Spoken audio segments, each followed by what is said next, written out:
दरमियाने कदकाठ और आम सी शख्सियत के मालिक मैसूर के हुक्मरान टीपू सुल्तान ने अपने बाद साथियों की गद्दारी के बावजूद जिस बहादुरी और जुर्रत के साथ हज़ारों अंग्रेज़ फ़ौजियों का दलेरी से मुकाबला किया, वो आज ज़रबुल मिस्ल बन चुका है। टीपू सुल्तान अपने सुनहरी कौल शेर की एक दिन की ज़िंदगी गीदड़ की 100 साला ज़िंदगी से बेहतर है कि ऐन मुताबिक बहादुरी से लड़ा और अपनी जान कुर्बान कर दी। कहा जाता है कि अगर अंग्रेज़ टीपू सुल्तान को अपने रास्ते से ना हटाते तो आज बरे सगीर की तारीख मुख्तलिफ होती। टीपू सुल्तान की शहादत के बाद अंग्रेज़ों को बरे सगीर की जंग में चैलेंज करने वाला कोई बाकी नहीं बचा था। एक अंग्रेज सहाफ़ी पैट ऑबिर ने अपनी किताब rise and progress of British power in India में लिखा है कि टीपू की शिकस्त के बाद मशरिक की पूरी सल्तनत हमारे कदमों में आ गिरी। मशहूर तारीखदान कर्नल मार्क विल्क्स लिखते हैं कि टीपू सुल्तान कद में अपने वालिद हैदर अली से छोटे थे। इनका रंग सांवला था, आंखें बड़ी बड़ी थी और ये आम से दिखते थे और वजन में हल्के कपड़े पहनते थे। एक और मशहूर किताब an account of Tipu Sultan court में लिखा है कि टीपू दरमियाने कद के थे, इनका माथा चौड़ा था, वो स्लेटी रंग की आंखों, ऊंची नाक और पतली कमर के मालिक थे और इनकी मूछें छोटी छोटी थीं और दाढ़ी मुकम्मल तौर पर साफ थी। लंदन के विक्टोरिया एंड एल्बर्ट म्यूजियम में इनकी एक पेंटिंग मौजूद है जिसमें टीपू सुल्तान हरे रंग की पगड़ी पहने हुए हैं। इसमें एक रूबी और मोतियों की लड़ी पिरोई हुई है। टीपू सुल्तान ने हरे रंग का जामा पहन रखा है जिसमें शेर जैसी धारियों वाला कमरबंद भी नजर आ रहा है। बाजू में एक बेल्ट में लाल म्यान के अंदर एक तलवार लटक रही है। मशहूर तारीखदान जेम्स मिल अपनी किताब the history of British India में लिखते हैं कि ये वही टीपू सुल्तान थे जिनकी आधी सल्तनत पर 6 बरस कबल अंग्रेजों ने कब्जा कर लिया था। इनके पास जो जमीन बची थी उससे इन्हें सालाना 1 करोड़ रुपए से थोड़ी ज्यादा आमदनी होती थी, जबकि उस वक्त इंडिया में अंग्रेजों को मिलने वाला कुल ज़र मुबादला तकरीबन 9 करोड़ रुपए था। जब 3 मई सन 1799 को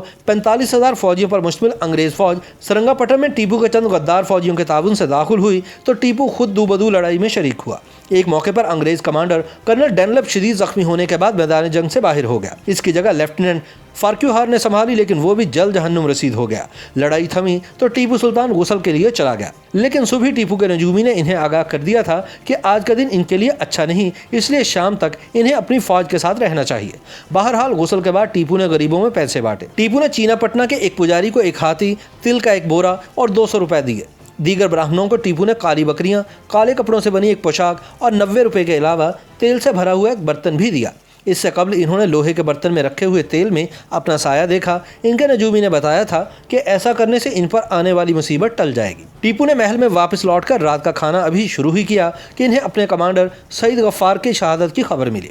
टीपू खाना छोड़कर उठ गए। इन्होंने हाथ धोए और घोड़े पर सवार होकर उस जगह की जानिब निकल पड़े जहाँ से अंग्रेज कले में दाखिल हो रहे थे, लेकिन इनके पहुँचने से पहले ही अंग्रेजों ने वहाँ पर अपना झंडा लहरा दिया और कले के दूसरे इलाकों की जानिब बढ़ना शुरू कर दिया। इस जंग में टीपू ने ज्यादातर लड़ाई आम फौजियों की तरह पैदल ही लड़ी, लेकिन जब इनके फौजियों की हिम्मत टूटने लगी तो वो घोड़े पर सवार होकर इनकी हिम्मत बढ़ाने की कोशिश करने लगे। तारीखदान मार्क विल्क्स लिखते हैं कि अगर टीपू चाहते तो जंग के मैदान से भाग सकते थे। उस वक्त कले के कमांडर मीर नदीम कले के गेट की छत पर खड़े थे, लेकिन उन्होंने अपने सुल्तान की तरफ कोई ध्यान नहीं दिया। टीपू तब तक जख्मी हो चुके थे। जब टीपू कले के अंदरूनी गेट की जानिब बढ़े तो इनके बाएं सीने से गोली निकल गई और इनका घोड़ा भी मारा गया।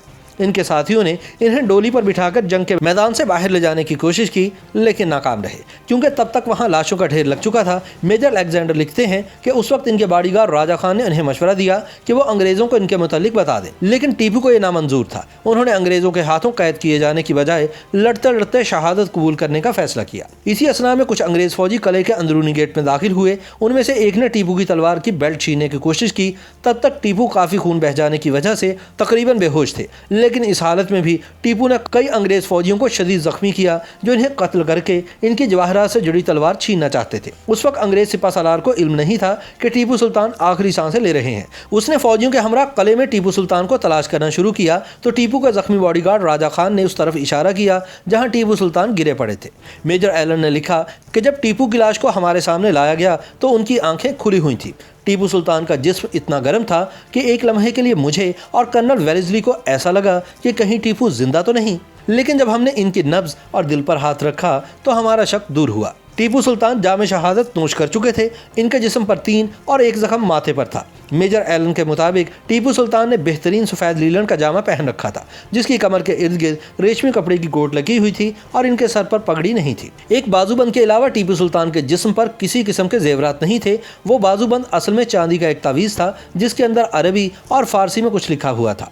मौरखीन के मुताबिक अगले दिन शाम को महल से जब टीपू सुल्तान का जनाजा निकला तो उनके साथ अंग्रेज़ों की 4 कंपनियां भी चल रही थी। इनके इनके पीछे दरबार के अहलकार थे। जिन सड़कों से टीपू सुल्तान का जनाजा गुजरा, इसकी दोनों जानिब बहुत भीड़ थी। लोग ज़मीन पर लेटकर टीपू सुल्तान को खराज अकीदत पेश कर रहे थे। लोग ज़ोर ज़ोर से रो रहे थे। बिलाखिर लाल बाग में सुल्तान फतेह अली टीपू को इनके वालिद सुल्तान हैदर अली के पहलू में दफन कर दिया गया। टीपू सुल्तान की शहादत के बाद अंग्रेज़ फौजियों ने सरंगापटम को बुरी तरह लूटा। फिर भी टीपू सुल्तान का तख्त, हाथी पर बैठने की चांदी की सीट, सोने और चांदी से बनी प्लेटें, जवाहरात से जड़े ताले और तलवारें, महंगे कालीन, रेशम के बेहतरीन कपड़े और जवाहरात से भरे 20 बक्स आम फौजियों के हाथ न लगे।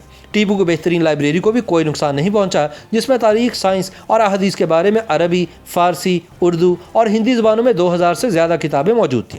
अंग्रेज़ फौज की जानिब से एक हीरे से बना सितारा और टीपू की तलवार वेलेस्ली को पेश की गई। मेजर अलेक्जेंडर एलन ने अपनी किताब an account of the campaign in Mysore में लिखा है कि हैरिस ने टीपू की एक और तलवार बेड को तोहफे में दी और सुल्तान के तख्त में जड़े शेर के सर को विंडसर कैसल के खजाने में भेज दिया। टीपू सुल्तान और मुरारी राव की एक एक तलवारें लॉर्ड कॉर्नवालिस के पास यादगार के तौर पर भेज दी गई। YouTube पर गूगली न्यूज देखने के लिए youtube.com की सर्च बार में गूगली न्यूज टीवी टाइप करें। गूगली न्यूज के पेज पर सुर्ख रंग के सब्सक्रिप्शन वाले बटन पर क्लिक करना ना भूलिए। YouTube पेज पर अपलोड होने वाली वीडियोस से बाखबर रहने के लिए बेल आइकन पर क्लिक कीजिए। आपको हर नई वीडियो के बारे में नोटिफिकेशन मौसूल हो जाएगा।